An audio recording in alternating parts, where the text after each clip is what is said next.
trái tim hy vọng.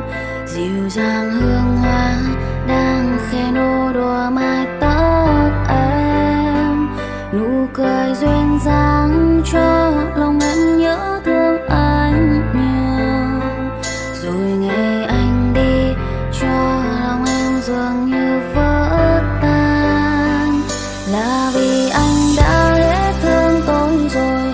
Giờ anh đã có ai bên đời, tôi đợi chỉ một người không thương, tôi chờ chi người làm tôi đau. Giờ đây nếu có quay trở về thì con tim đã thôi mong chờ anh về đi, mong chờ chi vỡ tan tình ta. Anh biết rằng em đã chẳng còn nhung nhớ về những kỷ niệm trữ tình của xa xưa, nhưng anh vẫn giữ trong lòng nhiều hy vọng hỏi lòng rằng mình khỏi cách đủ xa chưa.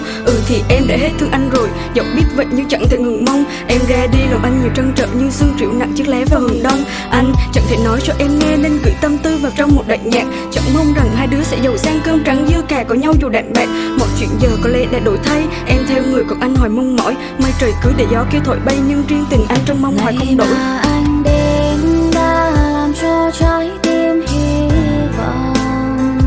Dịu dàng hương hoa đang khẽ nô đùa mái tóc em, nụ cười duyên dáng cho